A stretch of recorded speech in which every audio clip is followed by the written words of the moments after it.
នៅម្នាក់ឯងពិបាកប៉ុន្តែមែនតើទៅនៅជាមួយគ្នាតែគ្នាម្នាក់នឹងអត់យល់ចិត្តយើងលាក់បានមុខក្រោយក្បត់ពិបាកជាងនៅម្នាក់ឯងទៅទៀតខ្វះអីអ្នករៀបការឲ្យអង្គុយស្ដាយក្រោយ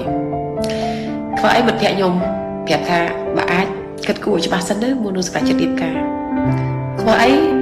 អ្នកដែលមានកូនហើយអង្គុយយំព្រោះគិតថា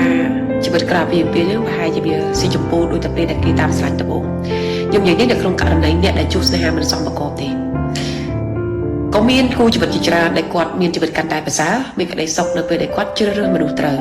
មានដៃគូធ្វើឲ្យគាត់កាន់តែរីកចម្រើនមានដៃគូគាត់ធ្វើឲ្យគាត់ប្រែជីវិតថ្មីមានក្តីសុខបែបម្យ៉ាងទៀត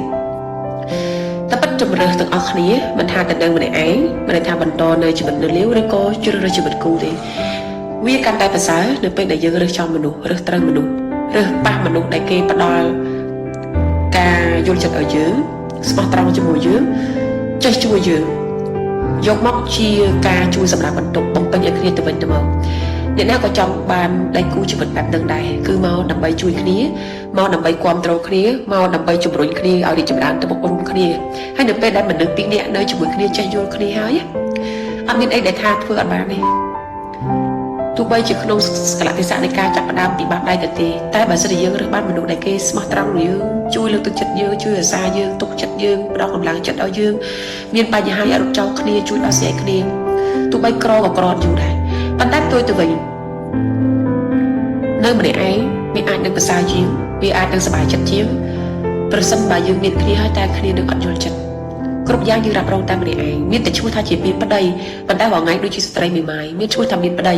ប៉ុន្តែគ្រប់កិច្ចការងារទាំងអស់ខ្លួនឯងជាអ្នករ៉ាប់រង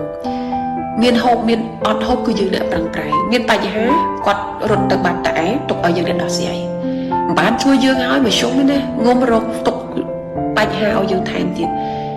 អាហ្នឹងគឺជឿបំផុតដែលបច្ចុប្បន្ននឹងមនុស្សស្រីខ្លាចរអើមិនថាតែមនុស្សស្រីមនុស្សប្រុសក៏គាត់ខ្លាចដែរគាត់មិនខ្លាចរៀបការទេគាត់មិនខ្លាចបញ្ចប់ជីវិតនៅលាវទេប៉ុន្តែគាត់ខ្លាចនៅពេលក្រោយបញ្ចប់ជីវិតនៅលាវទៅនោះប៉ះចំដៃគូដែលមិនចុះសម្រុងដែលក្បត់ដែលមិនជឿជាក់គ្នាដែលសង្ស័យហើយប្រឡែងគ្រប់យ៉ាងឲ្យយកជាអ្នករ៉ាប់រងតែឯង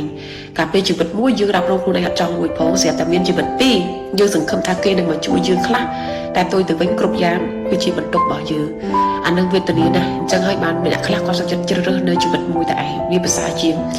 ពេលខ្លះក៏វាឈឺដែរនៅពេលដែលគេនិយាយថាអូបីប៉ុណ្្នឹងហើយមិនទាន់យកប្តីមិនទាន់យកប្រពន្ធអញ្ចឹងហោហាយតែមានតែសម័យខ្លួននឹងទេតែដឹងច្បាស់ថាហេតុអីបានសុខចិត្តនៅជីវិតម្នាក់ឯងខ្លួនឯងម្នាក់ឯងជួយខ្លួនឯងស្រឡាញ់ម្នាក់ឯងក៏បានដែរមិនបាច់មានគូដែលអត់យល់ចិត្តទេវេទនាណាស់